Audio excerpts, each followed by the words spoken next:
Maître Black Oya, homme de droit.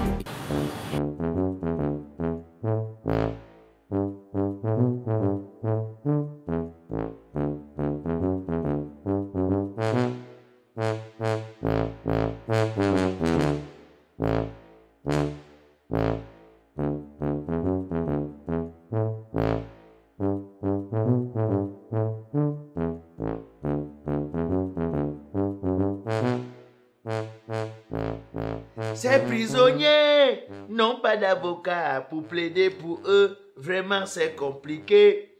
Ces prisonniers sont souvent dans une injustice totale.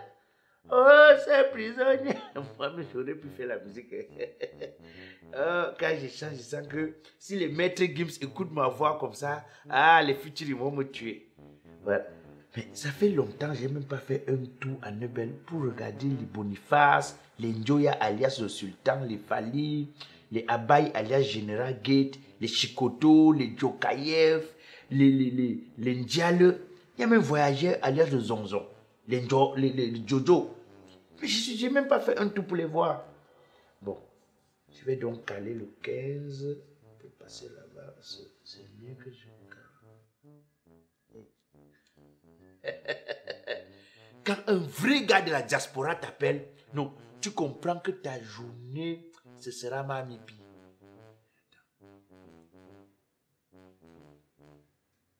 Parigo, le grand Parigo, non, Parigo, tu sais, c'est à cause des personnes comme toi qu'on parle de la diaspora. Parce que vous êtes des personnes rares.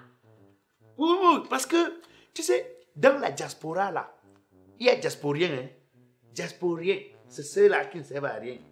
Maintenant, vous êtes les gens qu'on dit que les gens de la diaspora. Parce que, tu vois, parmi les gars de la diaspora, il y a ceux qui mentent comme si c'est les coutumes qui les tourmentent. Les champions pour faire les photos, mettre sur Facebook, tromper les filles ici au pays.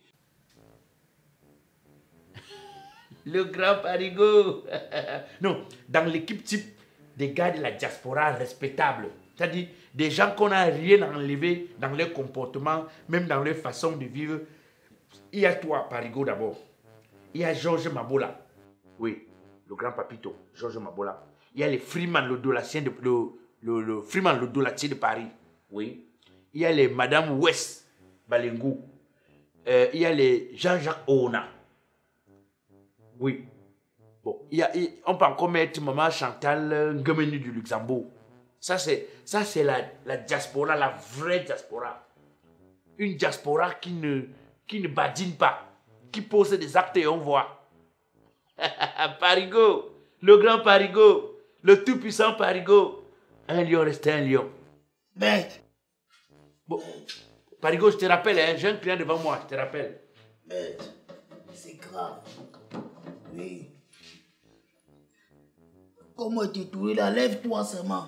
Lève-toi, Ongo, toi tu les expliques comment je ne suis plus dans les faux ouais là. Il y a quoi? Toi tu viens seulement ici là, tu vas aller les expliquer, pas expliquer à qui?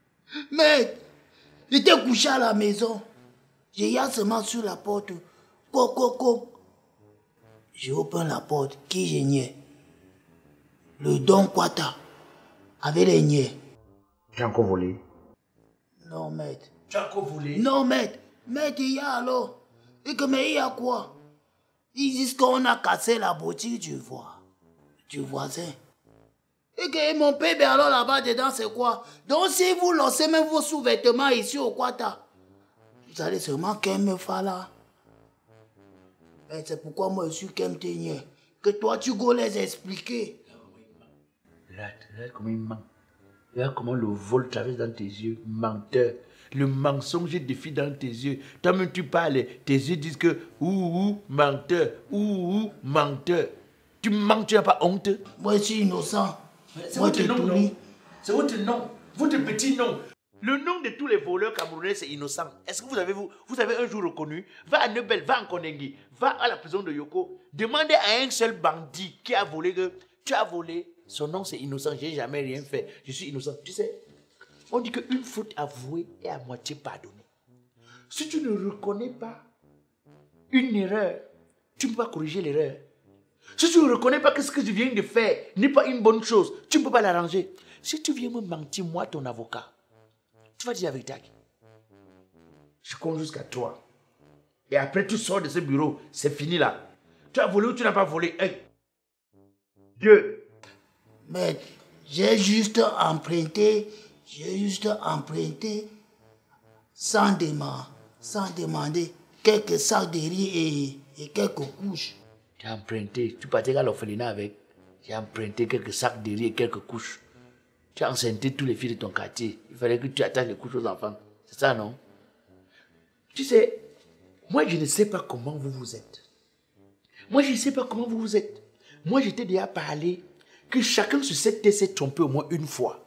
Si je te dis que je n'ai jamais posé un acte répréhensible, je te mens. Chacun de nous a déjà fait une bêtise. Chacun de nous a déjà fait quelque chose qui peut se reprocher. Voilà. On peut se retrouver dans une situation même de vol, comme ta part là. Parce que peut-être la condition de vie nous a poussé à ça. Parce qu'une situation nous a poussé à poser ce genre d'acte. Mais si tu ne prends pas conscience qu'il faut arrêter ça à un moment donné, c'est que tu ne sais pas où tu pars. Si tu ne prends pas conscience que tu ne t'honores pas, tu n'honores pas ta génération, tu n'honores pas ta famille, tu n'honores pas tes amis, en faisant ce genre de choses, ça veut dire que tu ne sais pas ce que tu veux. Mon ami, quand tu vois les gens qu'on brûle tous les jours dans les carrefours là, tu es heureux.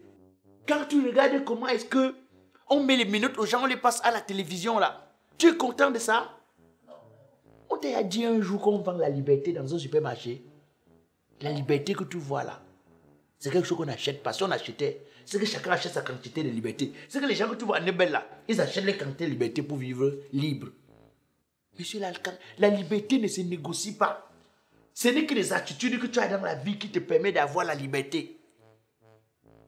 Tes parents t'ont envoyé à l'école. Tu vois qu'un parent peut être heureux d'avoir envoyé un enfant à l'école. Et comme on dit au voleur, il sait que c'est mon enfant qu'on crie au voleur sur lui. Un enfant, quel est le parent? On dit que l'enfant doit honorer son père. Car ce sont tes dieux sur terre. Quand tu poses ce genre d'acte-là, ton père peut être content. Ton père peut, on dit que le parent d'aujourd'hui, c'est l'enfant de demain. L'enfant d'aujourd'hui, c'est le parent de demain. Le père t'envoie à l'école, le père se sacrifie comme il peut, en se disant que demain, tu vas pouvoir le porter. Mais si tu continues de faire ce genre de choses-là, tu continues de poser les actes que tu poses là, ça va t'amener où? Tu vas honorer qui avec? C'est ça que tu vas laisser à tes enfants comme héritage? Mais donne-moi du non, non, donne-moi du non, donne-moi du non. Je vais te dire, chaque homme sur cette terre a droit à la justice. Moi, je vais te défendre. Voilà. Mais je ne peux pas défendre quelqu'un qui n'a pas une conscience. Quelqu'un qui ne comprend pas que l'acte posé était un acte négatif et qui ne fait plus répéter. Il faut que tu comprennes que ce n'est pas bon. Et que le vol ne va jamais t'amener nulle part. Seul le travail va te permettre d'atteindre ton objectif. Tu peux voler avec ton intelligence. Tu peux oublier. Tu peux voler avec ta tête. Il y a des gens ici dehors. Tu vois que même les comédiens, les chanteurs, ils vont là, c'est le vol. Tu veux chanter une chanson, te fera 2 millions. C'est le vol. Mais c'est avec la tête. Tu comprends? Il y a des gens qui disent qu'ils sont communicateurs, bien seulement ils présentent un produit, c'est le vol. Mais c'est le vol positif. Laisse toutes les informations sur ma secrétaire. Tu vois qu'aujourd'hui, je travaille dans un autre bureau. Donc, laisse toutes les informations sur la secrétaire. Mais, chou moi-même de voyer là. Tu vois, pour que ça te quitte, c'est dur. C'est comme si t'as pas, c'est les coutumes même.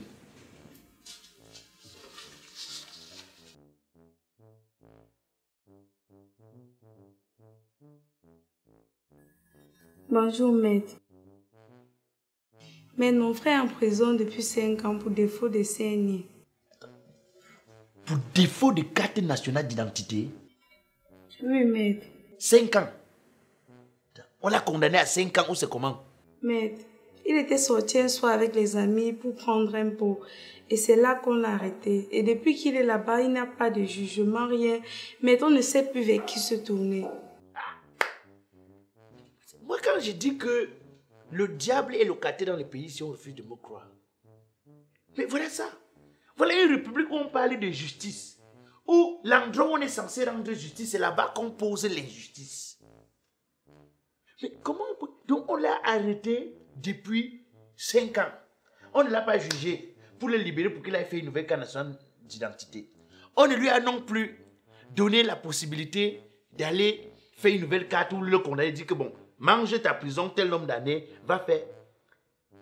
Et c'est ça le problème. Hein? Après, il faut les entendre raconter comment, non, il y a la surpopulation carcérale. Non, moi, je crois même que le problème de ce pays, c'est parce que toutes les conventions internationales que nous avons signées ne viennent pas faire leur part de travail. Parce que s'ils venaient vérifier et nous sanctionner par rapport même seulement à la surpopulation carcérale, va à la prison de Nebel, va en Kondengui, va à la prison de Yoko, va à la prison de Konsama de Bafoussa, il va t'envoyer où?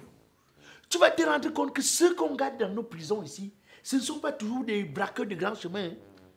Tu constates que c'est souvent des personnes qu'on met en garde préventive et on les abandonne. Tu arrives maintenant en prison, ceux qui sont venus en prison ne trouvent pas d'espace pour pouvoir s'asseoir, ne trouvent pas d'espace pour pouvoir dormir, alors qu'il y a des personnes qui n'ont pas de place là-bas en prison. Des personnes dont on aurait pu tout simplement blâmer et laisser sortir pour avoir une vie. On se retrouve en train de briser les vies à cause de cette histoire qu'on appelle la garde préventive. Moi, je me suis toujours posé la question dans ce pays.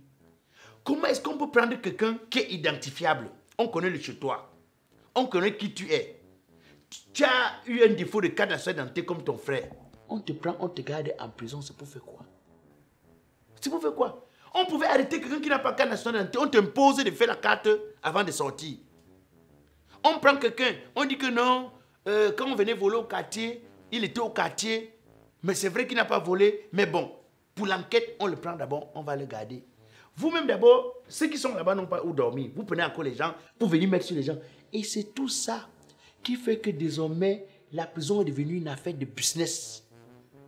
Quand on va garder comme ça, là, à un moment donné, tu vas voir, c'est plutôt celui qui gère la prison. Ou bien c'est un procureur qui va maintenant, ça va devenir son affaire. Hein? Il prend son argent, il libère qui il veut. Il fait c'est ça le vrai problème dans ce pays.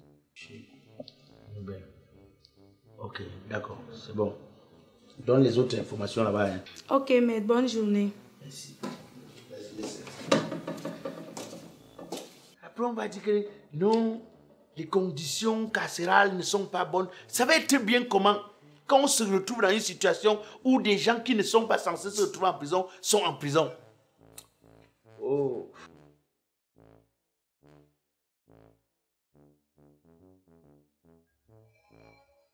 On t'a pas dit que tu cherches depuis? La mère m'a dit, mais... La dernière fois que tu es venu ici, je t'ai dit quoi? Je t'avais dit que tu n'as rien fait.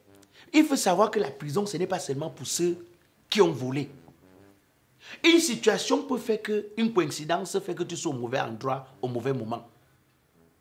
Tu te retrouves en prison. Mais je t'avais dit, mon petit, je te défends comme ça gratuitement. Promets-moi une seule chose, de garder la tête haute. Ne te comporte pas comme ceux qui vont en prison et qui ont l'impression que la prison, c'est la fin du monde. Les Nelson Mandela ont fait plus de 30 ans en prison. Ils sont sortis, ils sont devenus présidents de la République. Tu as des gens qui ont fait la prison. Mais quand tu fais la prison en te mettant dans la tête que ce n'est pas une fin en soi, que Mais on m'a dit que depuis que tu es sorti de prison, tu es devenu quelqu'un d'autre. Que la prison t'a plutôt gâté. Maître, laisse alors qu'il t'explique. Si tu en dis que j'ai changé, que je suis devenu quelqu'un d'autre, c'est à cause d'une gars où on m'a envoyé là. Tu as dit que même tu as fait l'effort pour qu'on baisse quand même les années qui devaient passer là-bas. Mais ce qui s'est passé là-bas à nos rangs, c'est même pas ce qu'on voit souvent à la télé, chez les blancs, ou bien on traite souvent bien les prisonniers, les visites où on mange là. C'est rien de tout ça. Prison break, moi j'ai vu prison break. C'est les conneries, c'est les cacas, c'est les pètes, je te jure, mais... C'est pour les blancs là-bas. C'est pour les what, non?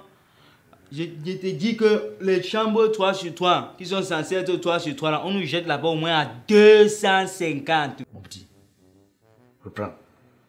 Un petit espace comme mon bureau sur 250 personnes. Le bureau si est grand, maître. Je dis que le bureau si est grand. On nous jette comme ça, on mendie l'air, on baille l'air pour respirer comme ça. L'air. Et vous dormez comment? On fait ce qu'on colle là-bas, la corvée lisa. Donc on dort debout comme ça, adossé au mur. Donc si tu vas avoir la possibilité de n'en coucher, il faut bailler. Moi, je n'aurais pas que les prisonniers avaient besoin de dos. Qu'on avait besoin d'argent en prison. Oui, mais la loi est claire. Les prisonniers ont des droits, monsieur. Les prisonniers ont des droits qui sont bien indiqués. Vous avez besoin d'argent en prison pour faire quoi l'argent? C'est même pas les histoires qu'on dit que l'État a le budget pour les prisonniers là. Ce sont les prisonniers qui ont le budget pour l'État.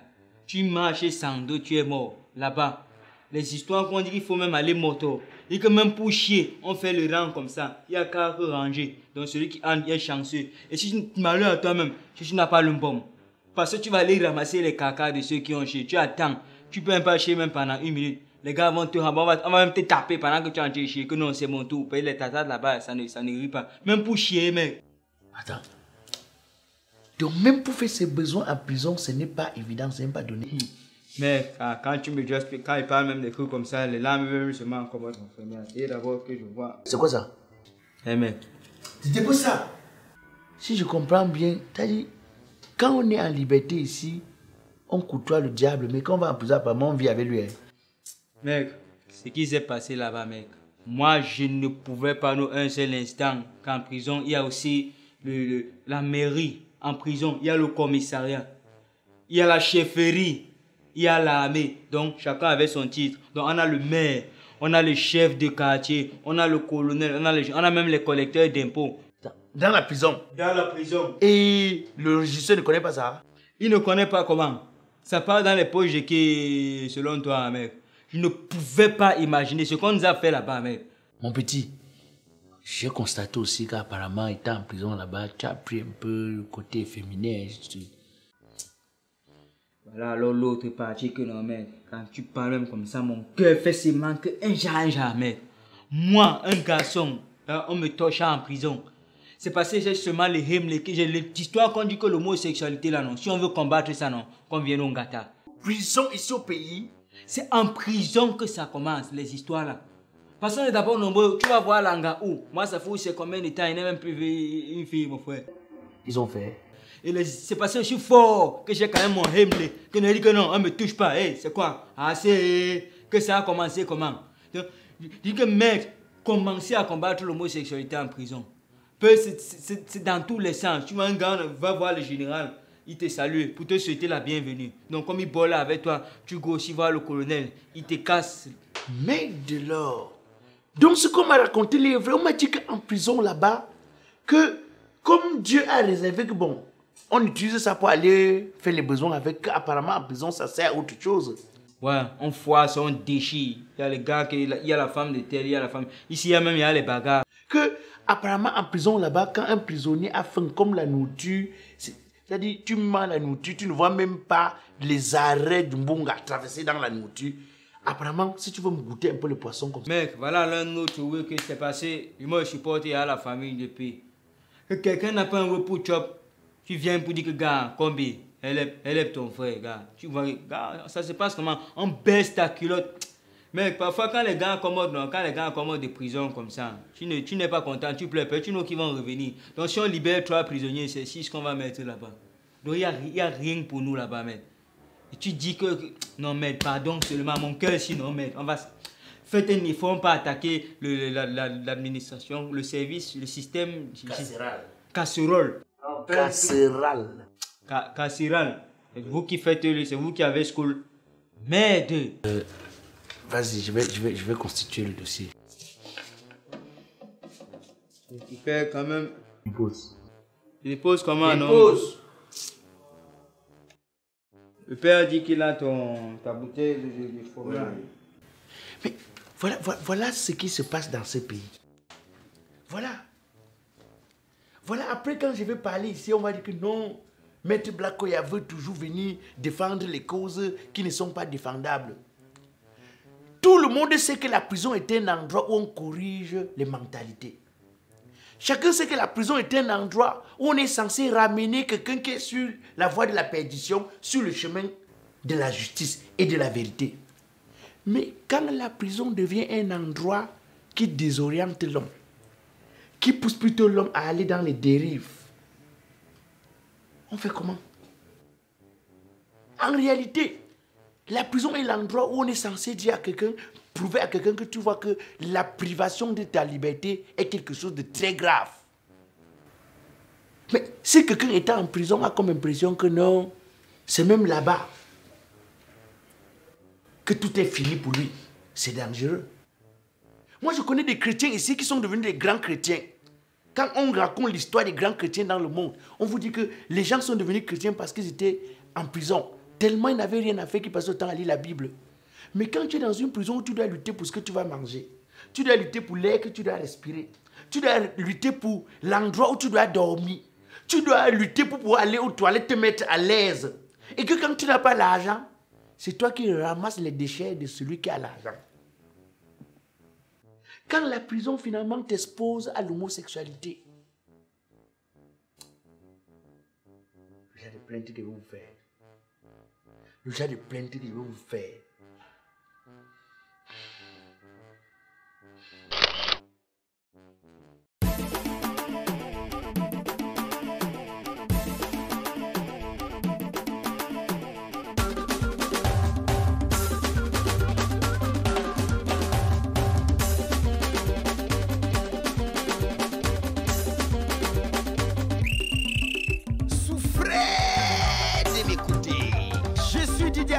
Alias Black Oya le Métis, humoriste biodégradable, président du comité de normalisation de la musique camerounaise. Même si je tape les casseroles, vous allez seulement danser. Les enfants, arrêtez de vous amuser car c'est l'heure de la vraie musique. On y va. Yeah!